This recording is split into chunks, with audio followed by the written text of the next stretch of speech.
What's up, y'all, and welcome back to Authentically Audrey B TV, better known as AAB TV. I am your girl, Audrey B, and we are back for another recap of my favorite show, your favorite show, America's favorite show, Abbott Elementary. Y'all, this episode was simple as simple can be, but it was also very enlightening, and it had me thinking about a couple of things, right? So let's get into it, shall we? So we are back at Abbott, and they are in the middle of an assembly, and the kids are there, the teachers are there, Ava is talking. We see Greg rushing in because he was on the phone with the mechanic. Something's going on with his car. Simple everyday meetings and assemblies. So we get introduced to somebody who works for the district, and there is some type of program that's going on that's called phones, right? And I don't remember what the acronym stands for, but basically what it is that all of the schools are going to pledge or try to not use their phones every day because they're becoming a distraction. The kids don't need them and the teachers don't need them, right? And so what they had to do was put them into this lock box, and whatever school can last an entire day without basically opening it, because it'll send the district a signal, they get a pizza party. And so everybody was like, yay. But the adults, they were just like, y'all can do it, kids, y'all can do it, until the lady was just like, oh no, teachers too. And everybody was like, oh, whatever, it's nothing. And Ava tried to act like she didn't have to do it, but she put her phone in there anyway. But of course we know Ava, she don't follow the rules, and so she decided that she was gonna take it upon herself to get to have it her way. So as the day is going on, the kids seem to be having a good time being able to just get to know one another and talk to each other. There was even some kids who always used to fight, and come to find out they have a lot of things in common. And because they don't have their phones and they're not faced in the phone anymore, they're learning more about each other and they're getting along. But the teachers are having a very hard time. They are needing to know what's going on with their car. Greg, Janine is needing to pay her rent and she can't do it. Melissa is stressing out about her bedding and not even worrying about the fact that she's having pain in her side, and she's waiting for the test results in her my chart basically. And Barb is doesn't want to be one of the last ones to wish one of her church members a happy birthday, because she'll never hear the end of it. And she also is expecting a grandbaby. You remember Taylor, her daughter, is pregnant.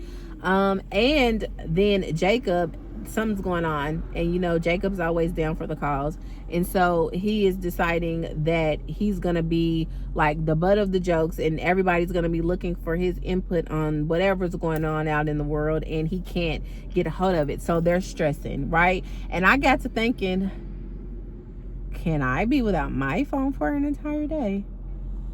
Can I be without my phone for an entire day? I don't even like putting my phone on silent unless I'm at church or something on a Sunday, because it's just like I'm not going to be able to hear if somebody's calling me.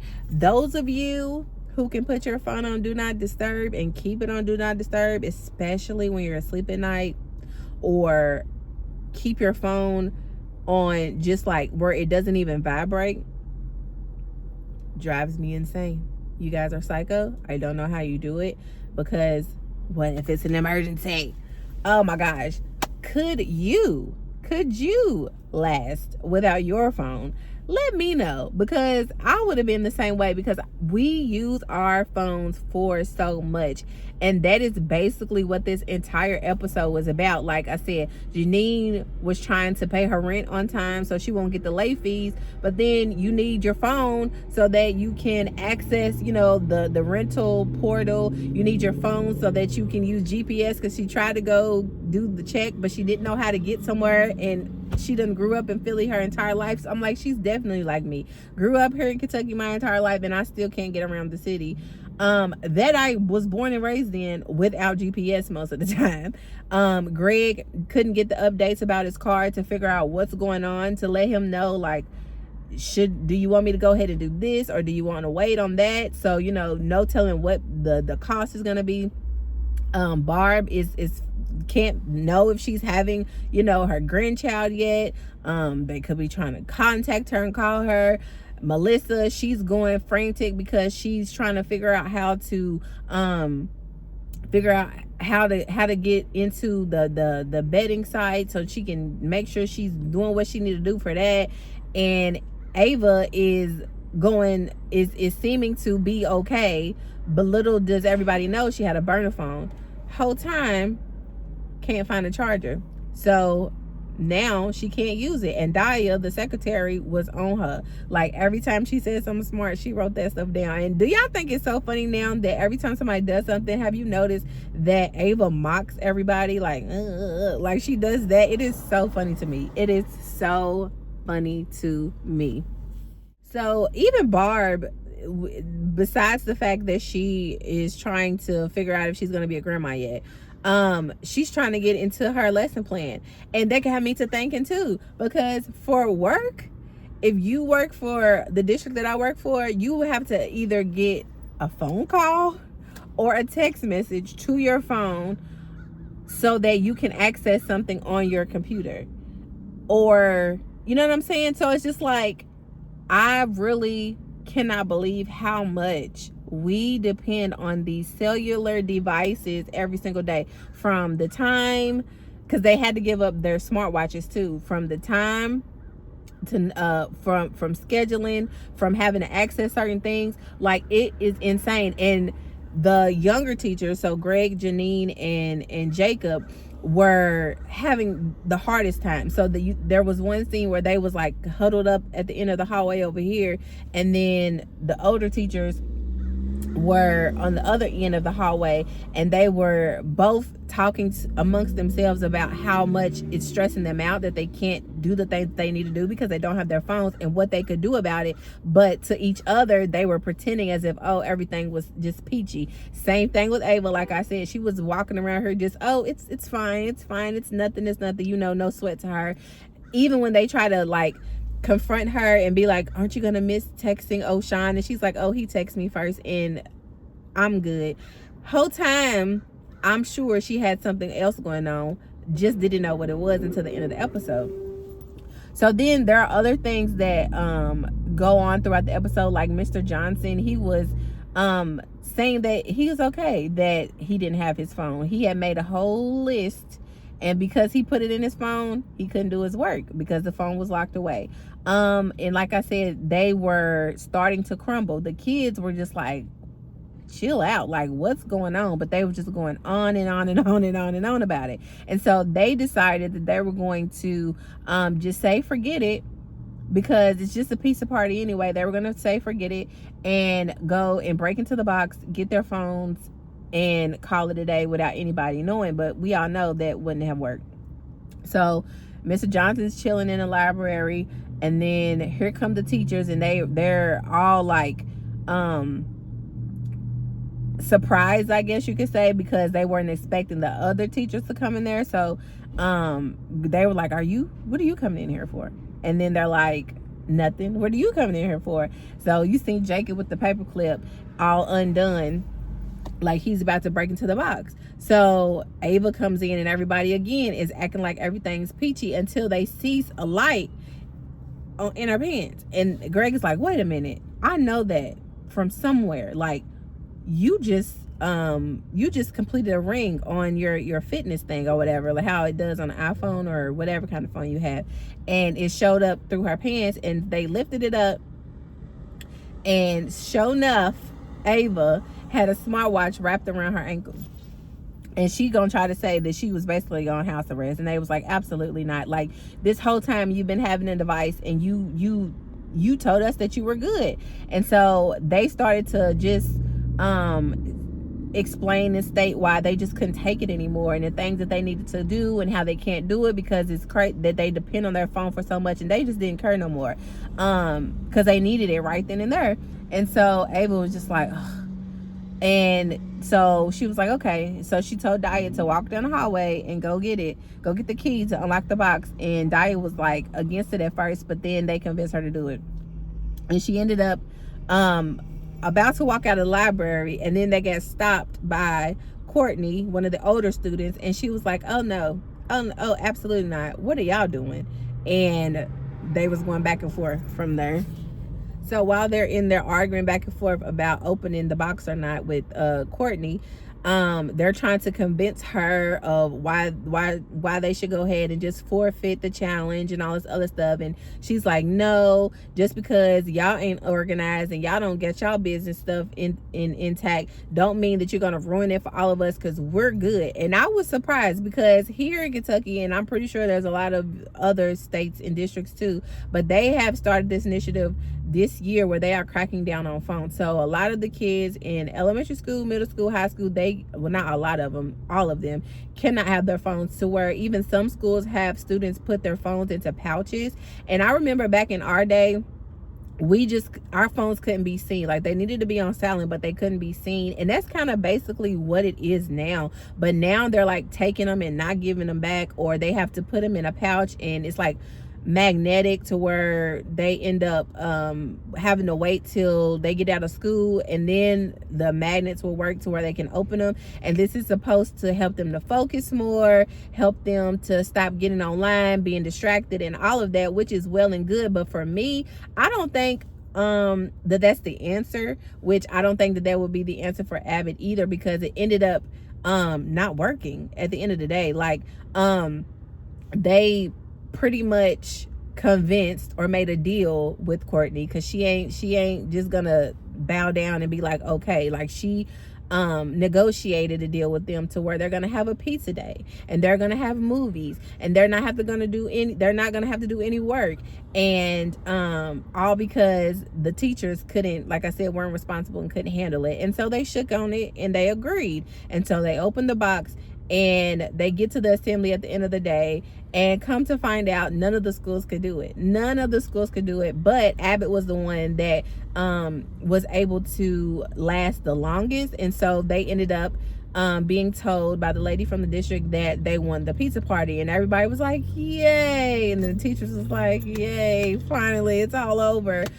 But homegirl Courtney was just like, oh no, we negotiated a deal, and we're gonna stick to the deal. It's a pizza day, it's a movie, and we're sticking to it. And Ava was like, excuse me? And she was like, no, she's right, you heard what I said, we're doing what we're doing. And again, the kids ended up outsmarting and getting what they wanted from the Abbott teachers. And at the end of the episode, it was just like a shot of all the teachers, just chilling in the lounge on their phones, quiet, heads back down into their devices. But everybody was cool, calm, and collected. And Janine was like, this is nice. And Greg was like, huh? And she was like, oh, I was just saying this is nice. And that was funny too. But I was like, dang, like, we really do be in our phones all the time, 24/7. I know I'm bad at walking around somewhere looking at my phone and texting. Like I said, I use my phone to get into stuff for school, stuff for work, to get into codes and all this other stuff. It's just like with nowadays, it's like your own personal computer. Like, a lot of times people don't even use it. They just hook a keyboard up to their phone and call it a day. Like, these phones have become like a part of our bodies, a like second nature to us. And this just made me think of like times when, which is crazy that I'm old enough to say it, like, we didn't even have cell phones. Like, I remember my dad having one when I was a little kid. I remember pagers, and when they were going out of style, we would play with them and stuff like that.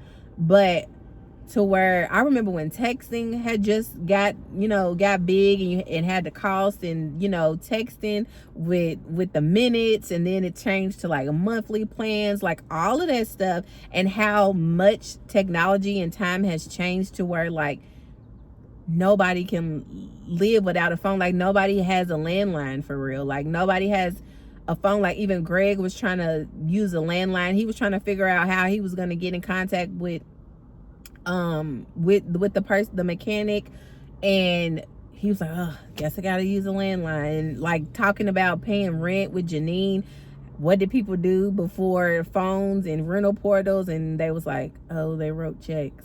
Like, oh yeah, checks. Like, y'all, it seems so outdated. It's insane. It's insane. Like, and again, I feel so old saying this, but kids don't know nothing about that. Like, that is so funny to me, like how much time has changed.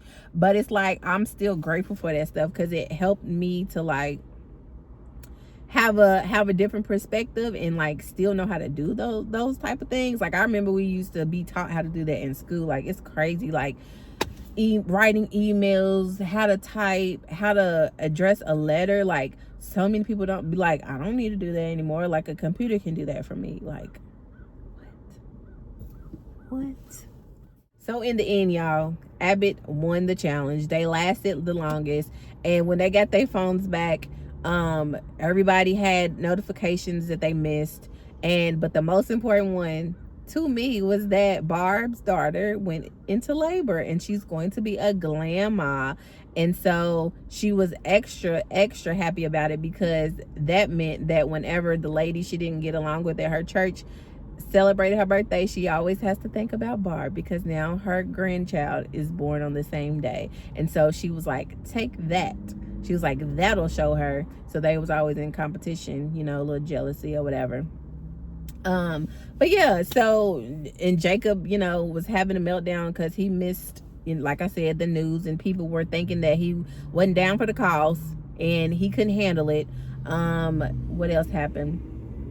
Janine found out she couldn't use her toilet, and if they needed it to be fixed, they had to call before a certain time, but because her phone was locked away, she couldn't do it, so she wouldn't be able to use her toilet when she got home. The mechanic ended up charging a crazy amount of money for Greg to be able to get his car fixed, because he wasn't able to tell him yes or no, so he just went along with it. Melissa needs to get her gallbladder removed. That's where her pain was coming from. And I guess the I can't really remember what happened with whoever she was betting on or whatever. I guess that was okay. And then we see that Mr. Johnson, who said he wasn't working because his phone and his to-do list was in the box, he was just like, oh man, I was supposed to ask such and such, aka the lady from the district, about the HVAC. Well, guess I can't do that. The whole time he's sitting a couple of feet away from her as she's slowly walking out the door, and he's just like, well, I guess I just won't be working today. I said, that man is crazy. Like, can y'all imagine working with him or working with any of them, y'all? It is so funny, y'all. I love this show so much. Yeah, y'all, but that was it. Can y'all handle going without your phone for a day? What about an hour? Or are y'all like me, like y'all have to have it? Let me know in the comments. I thank you guys for watching. I appreciate you. I do. And I'll see y'all next week.